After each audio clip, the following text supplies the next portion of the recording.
Rádio Piauí.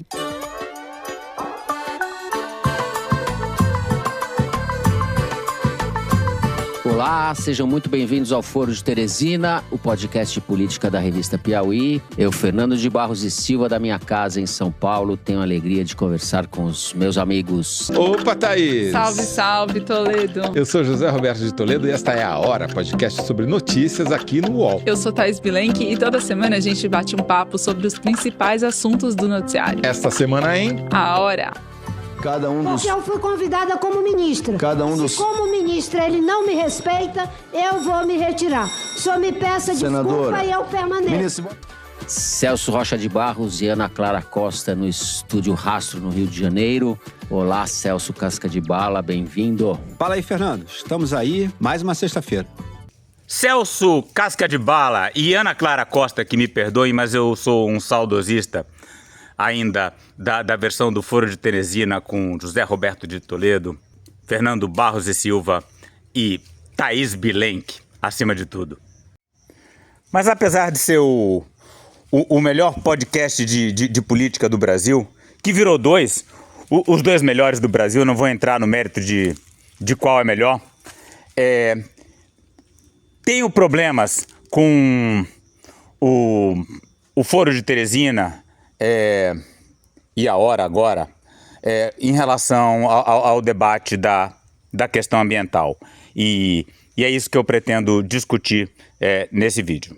Ódio na Sala e o IOF. A longa estrada de Marina. Processado em nome do pai. A hora e a vez da realidade sintética. Quer entender o que aconteceu essa semana? Chegou a hora. E aí, Thaís Bilenque, eu soube que você foi apresentado ao Pietro. Fui apresentada ao Pietro e você deu cano no Pietro. Putz, eu tô em falta com o Pietro. E que tal o Pietro? Muito bom, o novo prédio do MASP a gente conheceu 2 dos 5 andares, né? 2 exposições do acervo. Então, a grande tragédia da semana foi a aprovação do PL da devastação. Na verdade, é o maior retrocesso ambiental nos últimos 40 anos, como definiu a Suma Uma. Então é claro que a grande notícia da semana é o PL da devastação. Mas aí a Thaís e o Toledo, muito chiques, muito elegantes, eles começam falando do Pietro, né? O que é o Pietro? É o predinho que está do lado do MASP, né? É o anexo do MASP. E muito fofo o nome Pietro, né? Que bacana poder mostrar as obras do MASP, mas vocês entendem o que faz certos jovens quererem jogar óleo na Mona Lisa? É esse sentimento de que o mundo está se acabando e que as pessoas estão muito mais preocupadas com os quadros do que com a floresta amazônica, que está sendo rasgada, por exemplo, pela BR-319. Claro que isso é a conversinha inicial e a minha crítica se aprofunda na hora que eles vão discutir a questão das estradas na Amazônia. Bastante impressionante, assim, bem legal. Gostou do espaço de exposição e tal? Gostei dos curadores, achei bem legal. E tava tudo guardado, né? É verdade, né? O MASP tem mais de 90% do acervo do MASP e não consegue ser visualizado pelo público por falta de área de exposição. Agora diminuiu com o prédio novo, né? Um pouquinho o problema, mas você não foi visitar o túnel / galeria ainda, não, né? Esse acesso privilegiado só foi concedido a você. Tá certo, só foi por vídeo também, né? Não fui lá pessoalmente. Bom, vamos falar de outros subterrâneos hoje, então? Vamos pro submundo. Vamos lá. Thaís Bilenque, na sexta-feira, quando A Hora já estava distribuído pelos tocadores, aconteceu a história da semana, que foi a história do IOF, né, do Imposto sobre Operações Financeiras, que foi um grande bafafá. E a gente... É sério que a história do IOF é a grande história da semana? Só mesmo para quem tem hiperfoco na Avenida Paulista, no MASP e agora no Pietro. Então, nesse ponto, o Foro de Teresina saiu na frente, porque eles falaram da questão do PL da devastação logo no início do programa. Vem com a gente.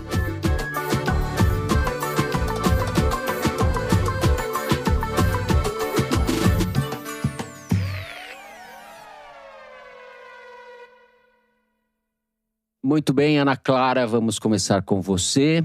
Tivemos a aprovação, como eu disse na abertura, com folga no Senado desse projeto que afrouxa ou demole as regras de licenciamento ambiental no país. Interesses variados, interesse do Alcolumbre, interesse do senador Omar Aziz, que foi um dos que ofendeu a Marina na Comissão de Infraestrutura do Senado. Eu deixo você começar por onde quiser, mas estou curioso para saber o que você está pensando do comportamento do governo Lula nesse episódio. Fernando, primeiro eu queria dizer que assistir aquelas cenas da Marina na Comissão de Infraestrutura foi uma experiência violenta, assim. Eu fico pensando se aqueles homens cujos salários o Brasil paga têm noção da violência dos atos deles naquela terça-feira e do efeito multiplicador que esses atos podem ter. Então, antes de qualquer coisa, né, nunca é demais repetir que eu gosto muito dessas pessoas que estão falando nesse vídeo de hoje. Tenho maior admiração por elas. Mas, como ambientalista que está acompanhando a questão do avanço do agro sobre a Amazônia, e assisto muita TV Senado, né, é claro que aquilo foi violento, foi horrível, mas essa violência vem de longe. Então agora foi atacada a Marina Silva, mas são ataques diários aos povos indígenas, a tudo, né? Aos cientistas que alertam para o colapso climático. Então o Senado está em show de horrores, né? Claro que essa cena repercutiu, ela foi multiplicada nas redes e até quem não via a TV Senado nunca ficou horrorizado com isso. Quer dizer, ficou horrorizado quem não via nunca, porque quem vê sempre é mais um dia de horror desse nosso legislativo. Foi muito difícil assistir. E a situação toda é meio que de fazer a gente perder a cabeça. Para quem não viu, eu queria resumir aqui. O Omar Aziz, que é senador da base do governo, ele acusa a Marina de divulgar dados falsos sobre a Amazônia. A Marina diz que ele está ofendendo ela. E o microfone dela é cortado pelo presidente da comissão, o senador Marcos Rogério, que é do PL. Quando a senadora Elisiane Gama vai defender a Marina pedindo que a palavra dela não seja cortada, o Marcos Rogério sugere que a senadora não tem nem legitimidade para falar porque ela chegou depois do início da sessão. E ele ainda tem a cara de pau de dizer que a Marina estava sendo tratada com todo respeito. Ele, em seguida, fala em tom de deboche, rindo mesmo, sugerindo que a Marina não tem educação. E ela responde dizendo que ela não é submissa a ele, ali. E ele diz para ela se pôr no seu lugar. Ela se defende e ele diz que ela só foi na comissão para tumultuar. O Plínio Valério, que é senador desse quase ex-partido chamado PSDB, pede a palavra... Tinha isso, né? Tinha um negócio desse, né? PSDB. Existia, exato.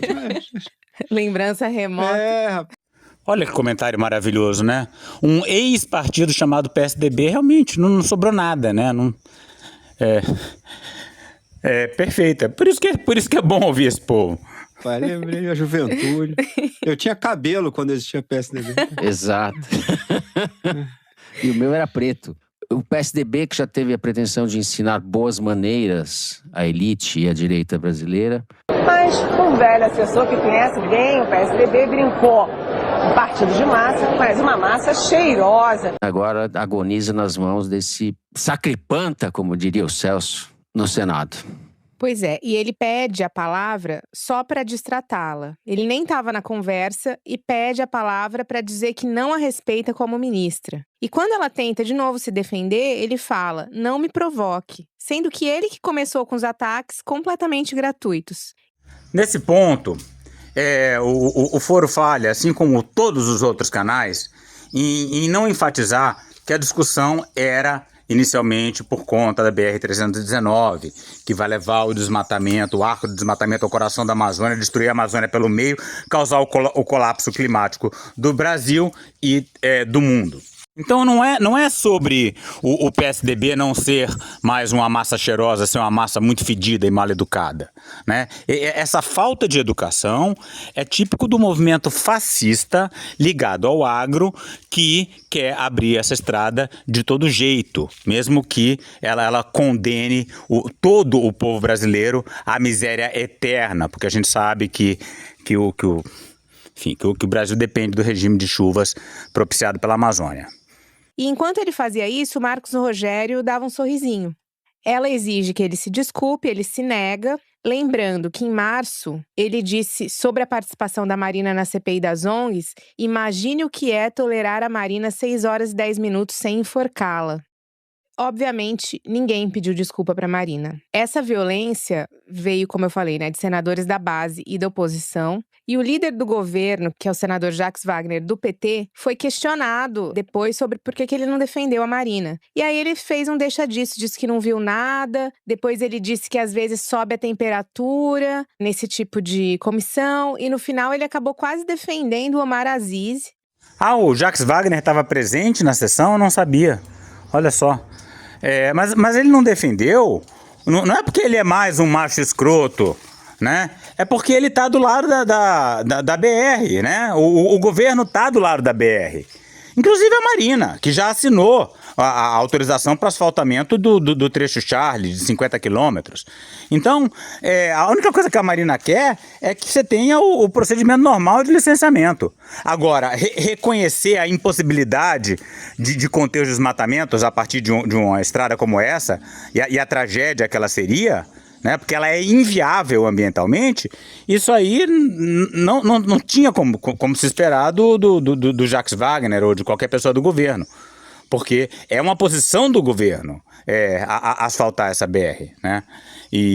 Então é por isso que Jacques Wagner ficou calado. Não porque ele não tem educação suficiente, não porque ele não tem empatia com as mulheres e etc. Dizendo que ela falou alguma coisa que o ofendeu e que o que aconteceu era calor do debate. Isso foi dito pelo líder do governo no Senado. O Lula ligou para a Marina para se solidarizar, a Janja mandou mensagem e até a Marina foi elegante e engoliu essa conduta do governo sem acusar o golpe. Numa entrevista que ela deu para o Bernardo Melo Franco no Globo, ela se limitou a dizer que o governo tinha contradições. Então, vocês estão vendo? Nada disso é significativo. Sabe? Porque Lula quer que a BR saia. Ele já falou isso.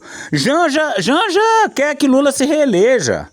E a Marina está aí justamente para isso, para dar aquela imagem de que tem uma grande ecologista no governo e que, portanto, estamos melhor com Lula do que Bolsonaro. Mas, ao mesmo tempo, a BR vai passando, né? Eu gosto muito da Eliane Brum, né? A Eliane Brum fez uma manifestação logo depois desse ataque e ela falou que Marina é a pessoa que está segurando a porteira fechada. Não é, ela pode estar até tentando impedir que abra mais, mas a boiada está passando, e a boiada está passando rápido. E é isso que importa, tá?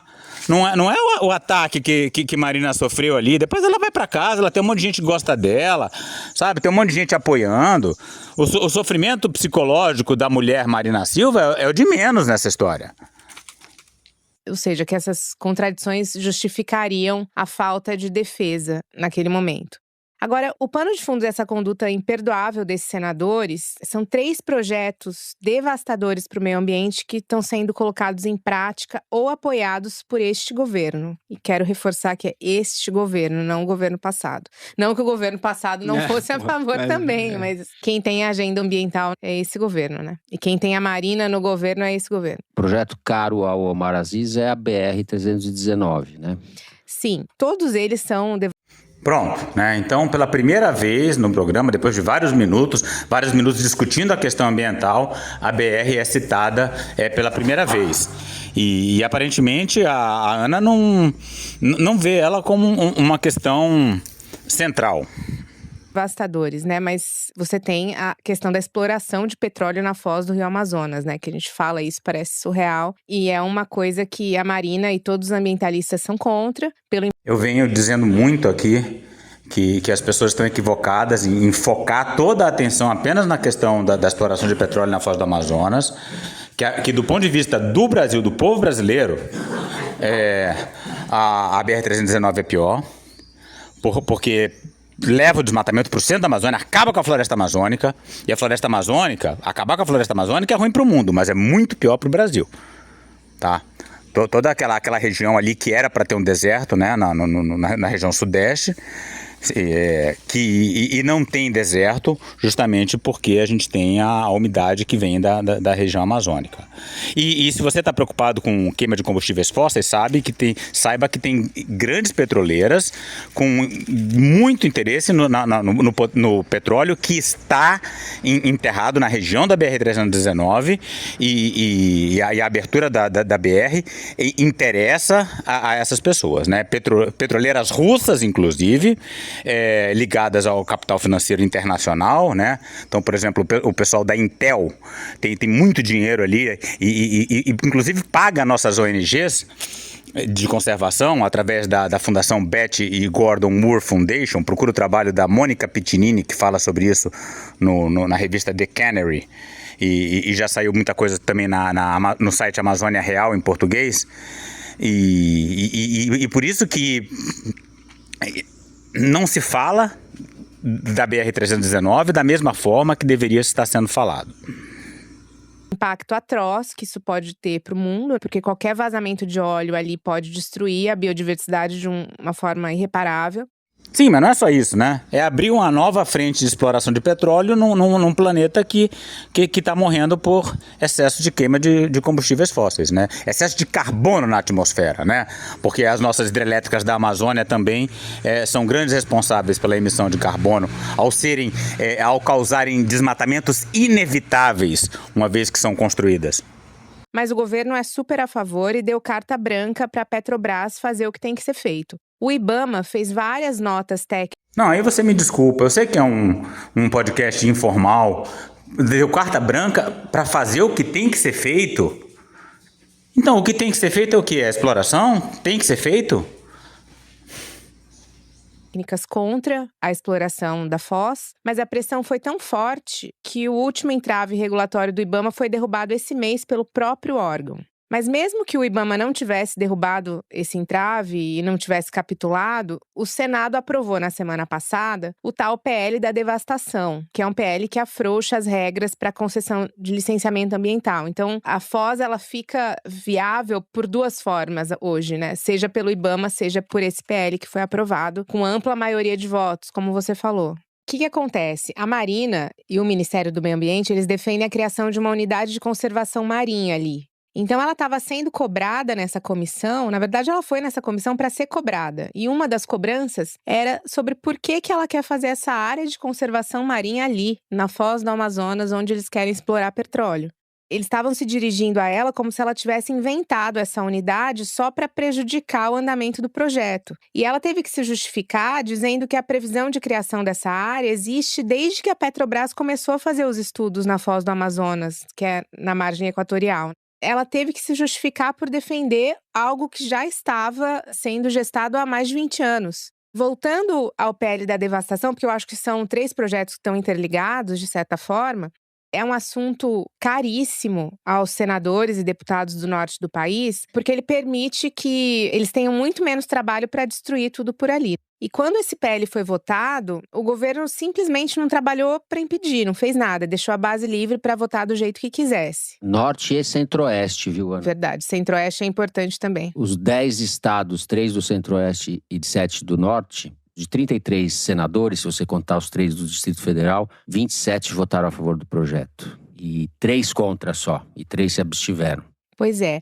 E aí eu quero citar um pouco como que foi essa votação. Eu queria recomendar para vocês lerem no site Suma uma reportagem que conta os bastidores dessa votação, intitulada Como o governo Lula colaborou para aprovar o PL da devastação. O artigo da Suma é ótimo e recomendo muito que leiam. Aliás, sempre que acompanhem a Suma, né? Mas se você estiver aí com muita louça para lavar ou querendo fazer a sua volta de bike e não puder ler, preferir ouvir, eu fiz uma leitura aqui no canal do artigo da Suma, leitura do artigo como o governo Lula colaborou para aprovar o PL da devastação. O site Suma Uma, ele é especializado na cobertura ambiental. Veja bem, olha que curioso. Nessa votação, só 13 senadores votaram contra e 8 desses votos eram do PT, o restante eram de partidos de esquerda. Teve a Leila lá, votou contra. Do PDT, exato. Na verdade, assim, o Jacques Wagner, que é líder do governo e é do PT, deixou a Leila lá no plenário para se dizer contra, porque nem isso ele queria ter na conta dele, de estar lá no plenário dizendo que ele é contra. O Jacques Wagner não participou daquela sessão. O Randolph Rodrigues, que é um senador hoje do PT, que já foi da Rede, já foi aliado da Marina, ele é líder do governo no Congresso, defendeu a exploração da foz do Amazonas e preferiu se ausentar da votação e não votou, simplesmente. Um cara que era da Rede, que é do Amapá, que supostamente teve, né, ao longo pelo menos de parte da carreira política dele, a defesa do meio ambiente como pauta, se ausentou de votar contra esse projeto naquela noite. São 3 projetos. A exploração da foz do Rio Amazonas, esse PL que libera todo mundo para fazer o que quiser, na verdade, afrouxa todos os requisitos para a licença ambiental. E o terceiro projeto, sobre o qual a Marina teve que prestar esclarecimentos, é o asfaltamento da BR-319, que liga Porto Velho a Manaus. Então, essa caracterização ela tá meio capenga, porque ela coloca como 3 projetos, BR-319, petróleo na foz do Amazonas e o PL da devastação. Só que o PL da devastação é um arcabouço legal que vai permitir uma série de estragos, né? Eu publiquei recentemente com o Cássio Pereira e o Philip Fernside, né, e o Domingos, um artigo na Bioscience, em que a gente fala da trinca, né? A trinca de verdade, 3 obras de infraestrutura que são desastrosas. É o petróleo, é a BR, como você falou, e a terceira é a Ferrogrão, né? Então, parece que você tirou a Ferrogrão e botou o PL da devastação? Não. O PL é um arcabouço legal que vai permitir que todas essas obras caminhem sem nenhum controle. Ou seja, Rondônia ao Amazonas. O que está em discussão é uma licença para asfaltar 20 quilômetros dessa rodovia, que tem mais de 800 quilômetros.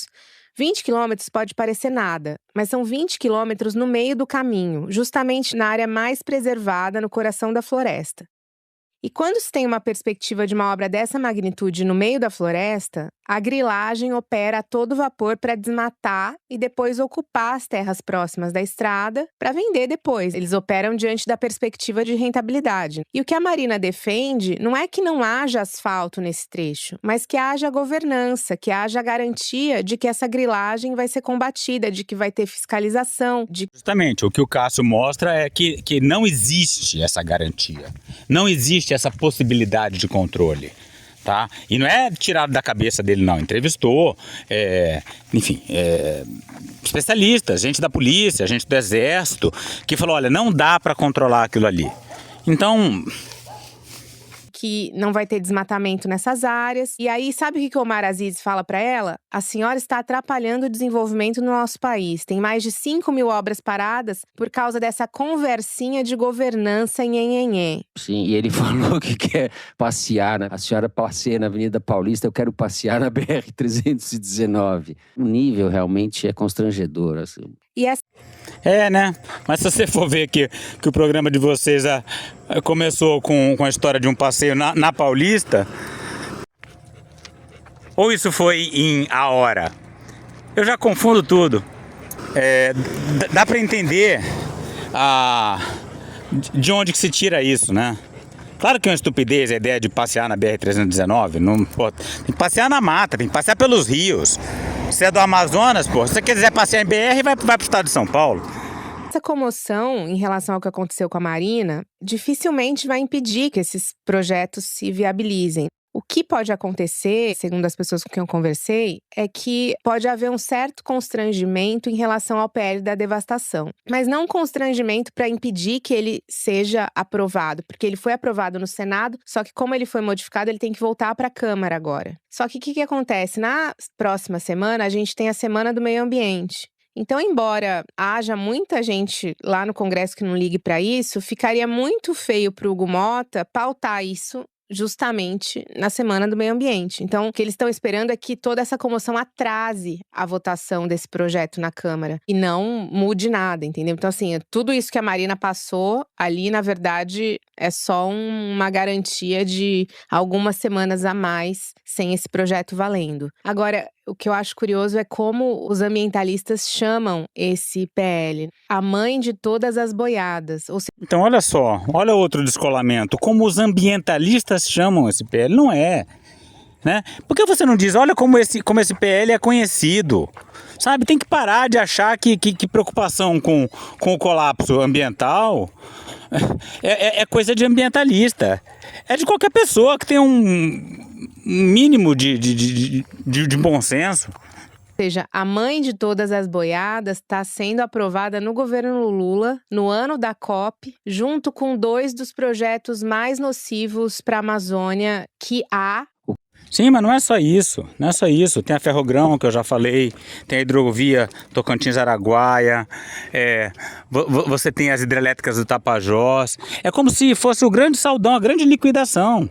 Né? Saudades do tempo de Belo Monte, que era uma coisa grande que acontecia aqui nessa região. Agora é em toda parte.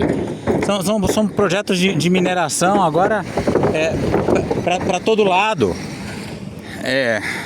A Transamazônica está se tornando uma nova frente de expansão da soja. O que provavelmente vai acontecer é a Câmara aprovar o projeto, o Lula vetar alguns pontos e daí o Congresso derruba o veto do Lula. Esse é o roteiro mais previsível. Nossa, até alguns dias que eu falei isso exatamente com essas palavras. Será que ele ouviu meu vídeo? Não. Não. É porque é tão previsível que não tem como fugir disso. Possível para ele, pelo menos, fingir que foi contra alguma coisa. Mas... Exato. E que nem ele fez na questão do marco temporal, né? E no caso do marco temporal, o grave foi que o veto dele, que ele não vetou certas coisas que tinham que ser vetadas. Como, por exemplo, a mineração em terras indígenas e a possibilidade de estabelecimento de monocultivo de soja, dessas coisas, dentro das terras indígenas. O Lula não vetou isso.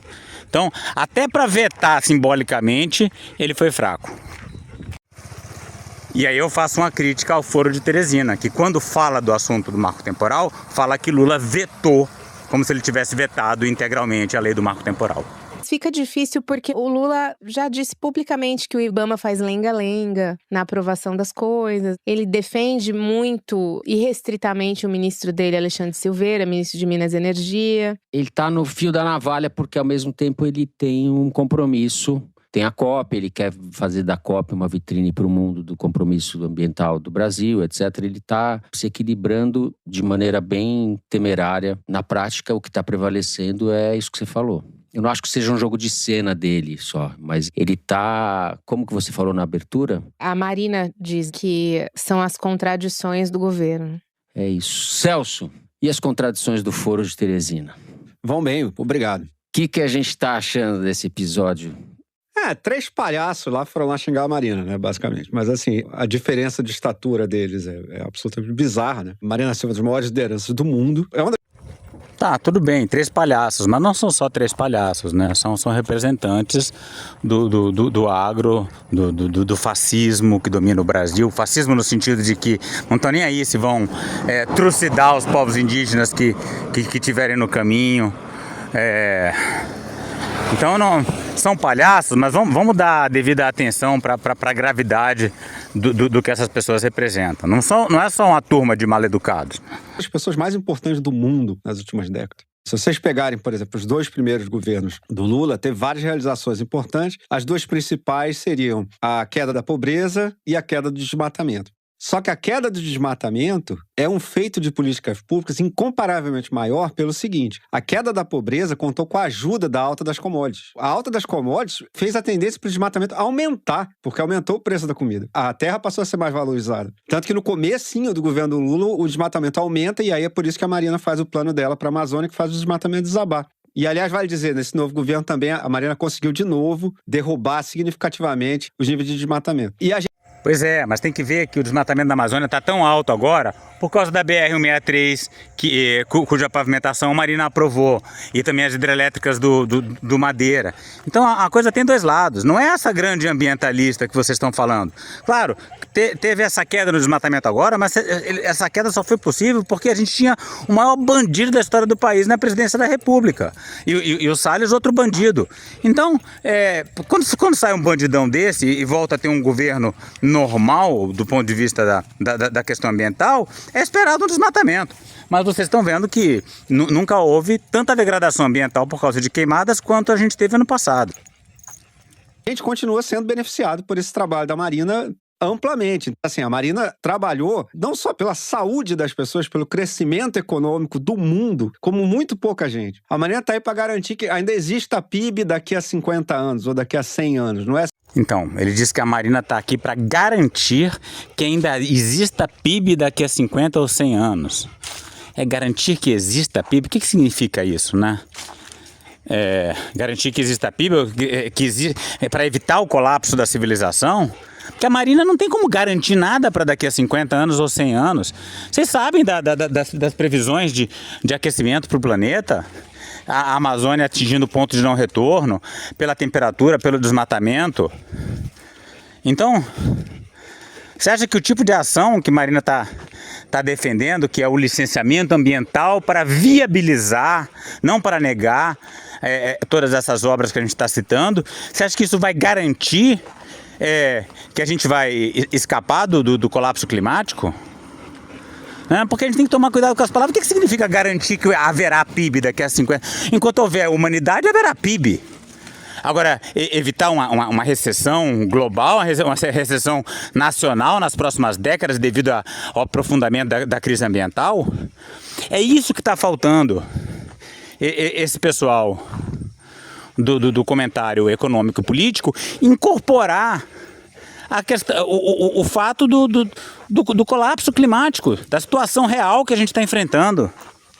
Só jogar um 0,zinho de PIB ali porque você asfaltou uma estrada não sei de onde. Essas fazendas de soja todas que os caras estão dizendo, esses garimpos todos, e aí é bom lembrar, o senador Plínio Valério, que é um dos caras que foi lá xingar a Marina, segundo matéria da Agência Pública de 28 de novembro de 2023, ele já apresentou pedido de pesquisa para exploração de ouro em áreas preservadas da Amazônia, em uma região marcada pela presença de povos indígenas. Então todo esse pessoal que está lá xingando a Marina está xingando por dinheiro. Eles representam os piores interesses possíveis. E eles representam uma elite altamente predatória que a Amazônia teve esses anos todos, que finalmente teve a chance, de alguma maneira, se vingar do trabalho que a Marina fez ao longo de sua vida de representar os interesses do povo da Amazônia, que não tem interesse nenhum em perder o seu patrimônio natural. Foi uma sessão de terapia para um bando de velho inútil, que representa a elite da Amazônia, entendeu? Poder xingar a mulher negra que veio de baixo e se tornou uma liderança internacional, o que evidentemente causa neles um ressentimento imenso há décadas. Bom, o Marcos Rogério e o Plínio Valério são, enfim, esses caras dessa direita bolsonarista que não tem muito o que se fazer com relação a eles. Eles estão ali para defender a destruição da Amazônia. Esse é o emprego deles. Não adianta você tentar explicar para ele que isso é errado, porque se eles entenderem isso, eles estão desempregados. O emprego deles é trabalhar por essa fraude, por esse estelionato. Agora, causou espécie o caso do Omar Aziz, porque o Omar Aziz, em tese, é governista. E o Omar Aziz teve um desempenho razoável na condução da CPI da pandemia, não sei se vocês se lembram disso. E agora ele resolveu ir para o Congresso para fazer uma autocrítica da única coisa boa que ele fez na vida, para não ter essa mancha no seu currículo de ter feito alguma coisa que presta, entendeu?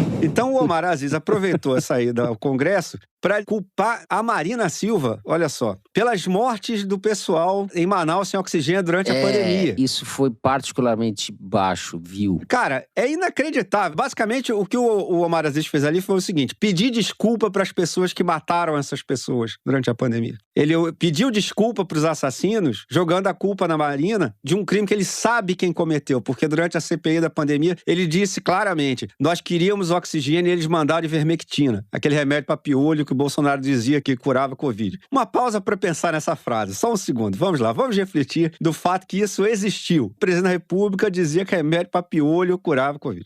Mesmo se você acreditar no papo furado do Omar Aziz de que não foi oxigênio para lá porque não tinha asfalto na estrada, o que é absolutamente bizarro, a estrada liga Manaus a Porto Velho. O oxigênio não vinha de Porto Velho. Então isso não faz o menor sentido. Nenhum sentido. Não, gente, para aí. A estrada liga Manaus a Porto Velho, mas Porto Velho está ligado ao resto do país. Então, desse ponto de vista, até faria sentido. Não faz sentido por quê? Porque podia ter mandado pelo Rio Madeira, de forma mais barata, mais segura e mais rápida.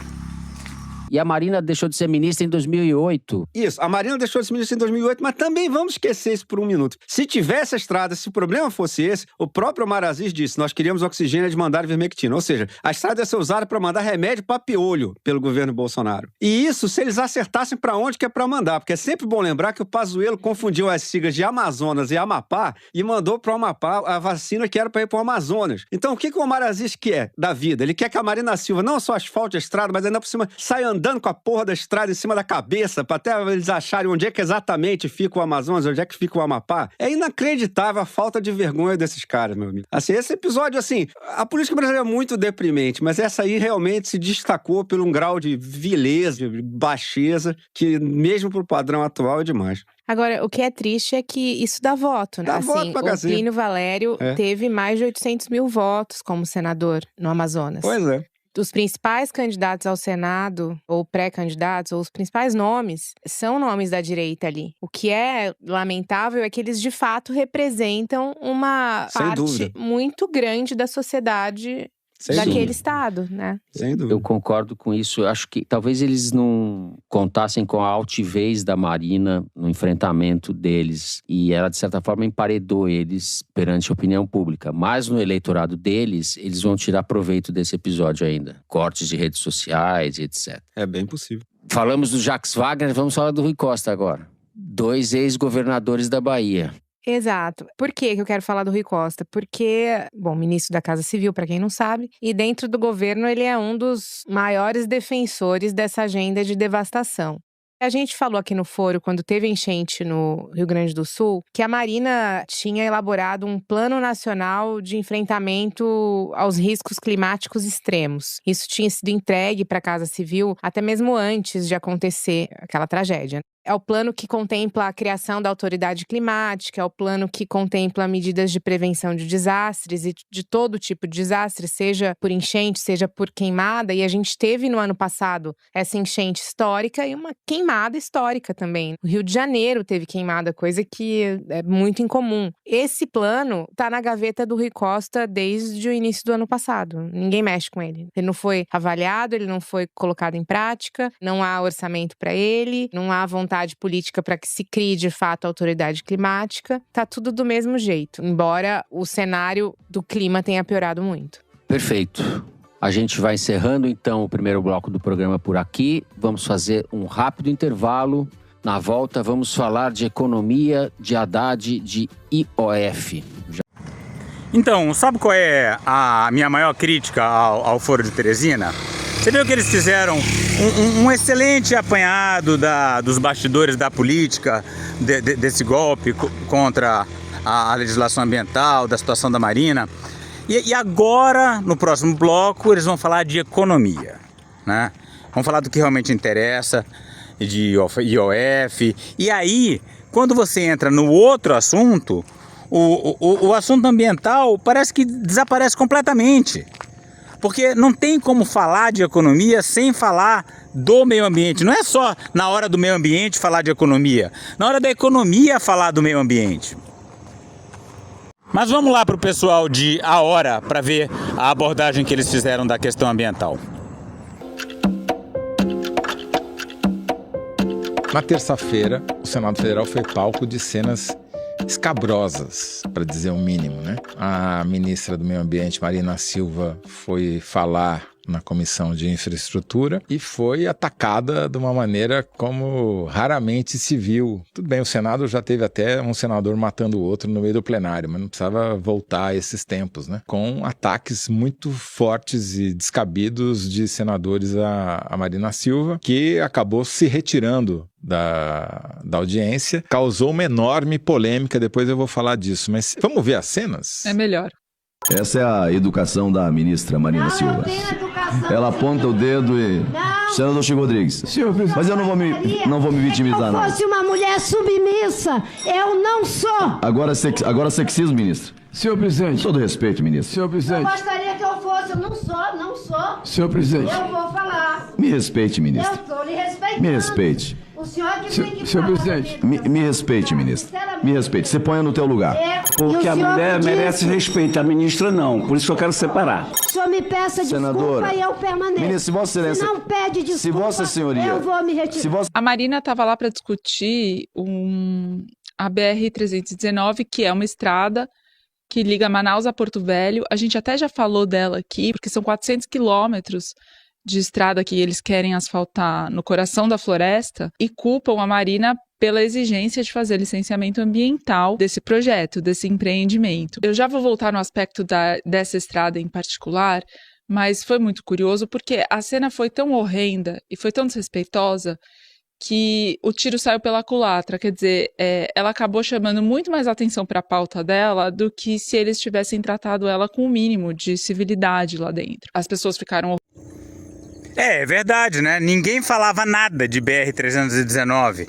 Agora a gente tem tanto a Hora quanto o Foro de Teresina citando, mesmo que de forma incompleta e precária, essa obra tão grave, tão desastrosa para o Brasil e para o mundo. Horrorizadas com as agressões que ela sofreu, passaram a entrevistá-la. Perguntei até na assessoria, ela deu 10 entrevistas desde então, tirando as entrevistas de quebra-queixo, que a gente chama para todos os jornalistas na saída de lá. Certo, mas nessas entrevistas a Marina não vai falar de BR-319, que também não interessa a ela. Ela pode estar falando do PL da devastação, aí sim. Ela saiu de lá, manteve a reunião com o Hugo Mota para tratar do projeto de licenciamento ambiental que o Senado acabou de afrouxar ao aprová-lo e que está em tramitação na Câmara agora. Ela manteve a agenda e deu mais entrevistas, então acabou ganhando visibilidade e apoio dentro do governo. O presidente Lula ligou para ela dizendo que se sentia melhor da labirintite depois de ela ter feito o que fez, né, de deixar a sala, porque era o que ela tinha que fazer mesmo. A Janja fez manifestações públicas e privadas, a posse da nova ministra da Mulher virou uma homenagem a Marina Silva e todo mundo passou a discutir não só a agressão que tem cunho machista, misógino e racista contra ela, mas as pautas que ela defende e os desafios que ela tem para encampar essa batalha, essa luta dela. Olha, eu gosto muito da Thaís Bilenque, muito, muito mesmo. Mas você vê como ela fala? Essa luta dela, né? E atenção, não basta a luta da Marina, porque a Marina não está lutando contra a BR. Ela asfaltou a BR-163 aqui atrás de mim. Vocês estão vendo aqui o céu? Olha só, a gente ainda está na época chuvosa, ó. Mas já está se formando uma camada de fumaça, ainda muito, muito delgada. Aguarde mais algumas semanas e vocês vão ver o apocalipse, o colapso da floresta amazônica em forma de fumaça. E aí, numa das muitas entrevistas, em várias, ela falou que não foi a primeira vez que ela enfrentou situações duras e difíceis como essa. E eu liguei para ela, pedi uma entrevista, para ela contar um pouco quais situações que vinham à mente dela que ela já tinha enfrentado. E a gente conversou e ela me contou que dos 18 aos 28 anos, ela viu 6 pessoas serem assassinadas, né? Pessoas da convivência estreita dela, do movimento seringueiro e sindical. A última delas, o Chico Mendes. Então, esse período da luta da Marina foi o período radicalizado. É dessa Marina que a gente precisa, né? Aí sim ela estava correndo risco. Depois começou esse negócio de aprovar a hidrelétrica, aprovar a estrada. Chico Mendes não.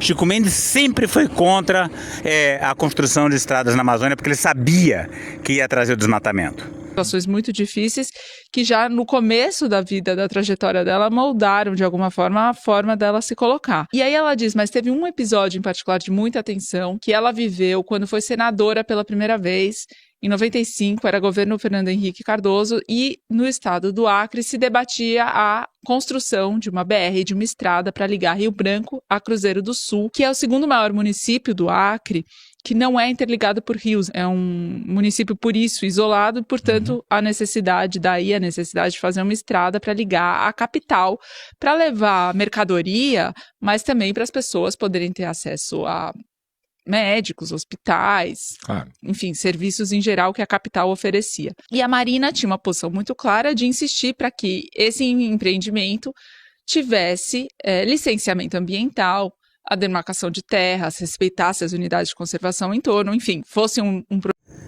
Chico Mendes era contra essa estrada. Chico Mendes não queria que tivesse licenciamento ambiental. Chico Mendes queria que não tivesse a estrada. projeto que não desrespeitasse, passasse por cima do regramento ambiental. Nem da natureza, literalmente. E da natureza, exatamente. E aí, a leitura que se fazia é que ela era contra a estrada. E ela nunca se colocou contra a estrada, ela era só favorável a que fosse feito direito. Na época, o governador... A Marina nunca é contra nada, né? Ela só defende que seja seguido o processo legal. Então, quem acha que a Marina é uma radicalzona está muito enganado. Infelizmente, não é. E a radicalidade que a gente precisa não está na Marina. Agora, exigir que seja feito direito, tem coisa que não dá para ser feito direito. Tem coisa que tem que ser contra mesmo. E a BR-319 é um exemplo. E essa estrada, essa história que Thais Belém está contando, não é uma história de sucesso, porque essa estrada que liga Cruzeiro do Sul a Rio Branco, os desmatamentos estão se alastrando a partir dela, a degradação ambiental avança a partir dela. Era o Orleir Cameli, que é tio do atual governador Gladson Cameli. E ele, em dado momento, falou, eu vou fazer a estrada. Decidiu o que ia fazer, e aí começa a botar piche e terraplanagem na saída de Cruzeiro do Sul, que, por sinal, é a cidade natal dele, era a cidade natal, ele já faleceu. Sem fazer estudo de impacto ambiental, sem licenciamento, sem nada do que precisava ser feito, começa a fazer. Anuncia, e aí um detalhe, ele anuncia que vai fazer com a empreiteira que é dele próprio. Com a empreiteira dele. Claro, pô. Bom, já que é assim, né? E aí não deu outro. O Ministério Público, no dia seguinte, entrou com uma ação para embargar a obra. E no mesmo minuto que o Ministério Público entra com a ação, começam a acusar a Marina de ter embargado a obra. E aí ela me disse, eu até poderia ter sugerido o embargo, mas o Ministério Público foi ágil e fez. E toda a bancada do Acre foi pedir para o Fernando Henrique Cardoso, para o IBAMA, para os órgãos competentes, para desembargarem a obra da estrada. Só a Marina manteve a posição que era necessário fazer o licenciamento e o estudo de impacto. Bom, o Estado começou um levante, nas palavras dela, um levante contra a Marina, a bancada inteira mobilizada. O governador baixou um decreto proibindo que ela fosse entrevistada, salvo se fosse para falar de biodiversidade, de outros assuntos. Então tinha uma proibição, se não explícita, tácita, de que os veículos de comunicação não dessem a versão dela para aquele episódio. E mais do que isso, começou-se a fazer atos públicos pelo estado inteiro, pelos municípios, contra a Marina. Ela lembra de um ato público no Vale do Juruá, em que pegaram uma boneca, puseram numa forca, numa praça pública, e aí ofereciam bebida e churrasco para a população vir e representar, exatamente, enforcar a boneca em praça pública, dizendo, né, sempre com o argumento de que a Marina queria impedir que as pessoas chegassem ao hospital a tempo. Quando o senador fala em enforcá-la, ele estava fazendo uma referência histórica. Perfeito, Toledo, tem precedentes. Um dia disseram que o avião que estava pousando no aeroporto, em Rio Branco, levava a Marina. E aí juntou um grupo de pessoas que puseram fogo na pista para o avião não pousar. O avião não pôde pousar. E não tinha Marina dentro. E não tinha Marina na pista. Uma menina, uma jovem que chamava Marina, que morava num assentamento, começou a ser achincalhada na comunidade dela e foi quase linchada, porque se chamava Marina. Só por causa do nome. E a própria Marina teve que interceder para remover ela e proteger essa menina que estava passando por um quase linchamento. E ela ainda contou de um caso de um jornalista da Rádio Verdes Floresta, que pertence à diocese, que ligou para ela e falou: Marina, você tem o direito de se defender, vou te colocar ao vivo. E começou a entrevista ao vivo até que o bispo tirou ele da rádio, porque tinha um grupo lá dentro que estava querendo linchar o jornalista enquanto ele fazia a entrevista, que não acabou. Precisou ser interrompida, porque as pessoas estavam dentro da rádio para linchar o jornalista. Ela disse que ficou 4 anos sem poder andar em praticamente metade do Acre, em alguns municípios como Cruzeiro do Sul, Basileia e outros daquela região, por conta dessa campanha. E aí ela diz assim: mas se existe uma coisa que eu aprendi é que não tem que ser otimista nem pessimista, mas insistente. Eu sou persistente e a vida é persistência. E aí diz ela: eu fui senadora durante 16 anos, convivi com Antônio Carlos Magalhães, Jader Barbalho, Arthur da Távola, Emília Fernandes, E em todos esses anos a gente podia divergir, mas eu nunca vi algo dessa magnitude. Diz ela que sabe que tem sim componente de machismo, racismo, misoginia, mas que ela sabe que o ataque à agenda com qual ela tem um compromisso de vida, seja na função pública, seja como cidadã, é um ataque sistemático.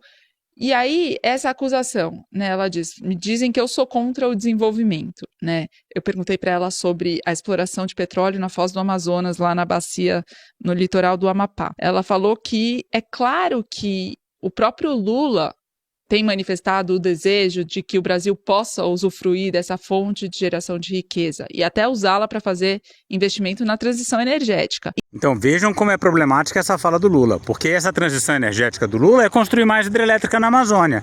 Então, acha que vai salvar o mundo explorando petróleo para poder construir mais hidrelétrica. Esse é o caminho mais rápido para o colapso. Agora vocês vejam que Marina, sem ter nenhuma radicalidade, vejam o tipo de coisa que ela enfrentou, né? Quem tinha a radicalidade original, Chico Mendes, que fim ele teve, né? Isso não opõe ela ao Lula, tanto que o próprio Lula disse numa entrevista que a Marina quer que as coisas sejam feitas da forma correta, que é o que eu também quero. Então, ela diz que tem o compromisso do desenvolvimento para melhorar a vida das pessoas, desde que seja feito da forma certa. E que o IBAMA, nesta atual gestão, já concedeu 1.500 licenças, das quais 260 foram para a exploração de petróleo, 159 para a exploração da Petrobras, 159 para a Petrobras. Os estudos para explorar o petróleo na Foz do Amazonas, ela foi favorável que começassem ainda em 2023.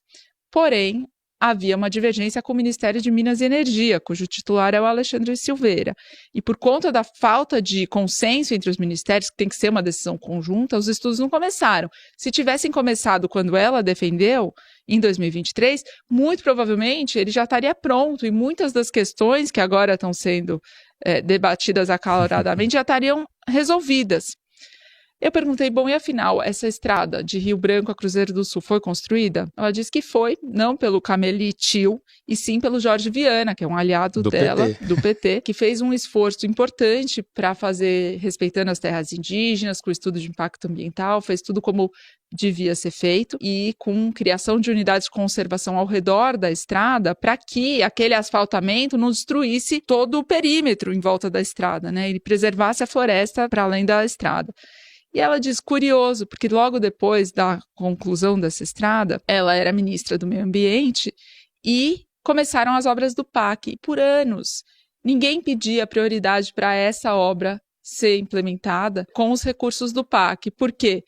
Porque, como tinha feito tudo da forma certa, tinha perdido o interesse, porque não dava para fazer grilagem, não dava para fazer outras coisas e tal. E agora, voltando à questão original, a BR-319, que liga Manaus a Porto Velho, os senadores dizem que a culpa de não sair é da Marina, mesmo ela tendo ficado 15 anos fora do governo. Disse ela, só com o anúncio da licença prévia, que tem aquelas 3 etapas de licenciamento ambiental do IBAMA, a primeira delas é a licença prévia. Só com a licença prévia já houve aumento de 119% de desmatamento na região em que a floresta seria floresta em que a estrada passaria. Aumento de grilagem e outras atividades ilícitas. Por que durante todo o governo Bolsonaro, né, do próprio governo Bolsonaro, essa estrada não saiu? E aí diz ela, mas as pessoas querem viver de bodes expiatórios. Elas põem a culpa em alguém, ficam 15 anos sem acontecer nada, põe a culpa em alguém para pedir voto e poder ganhar a eleição em cima dessa pessoa. Para concluir, Toledo, na semana passada, alguns dias antes desse episódio, na terça-feira, no Senado, ela foi participar de um seminário sobre crédito de carbono e tal. E estava lá o Gladson Cameli, que é o atual governador do Acre, sobrinho do anterior governador Cameli. Em dado momento, ele fala para ela em público no evento, ministra, alguns anos atrás, a senhora falou que a história ia mostrar que a senhora estava certa. E eu estou aqui para dizer que a senhora estava correta. A preservação da Amazônia é uma necessidade e a gente está do mesmo lado. Tá vendo? Não tem como não adorar a Thaís Bilenque. Ela é demais.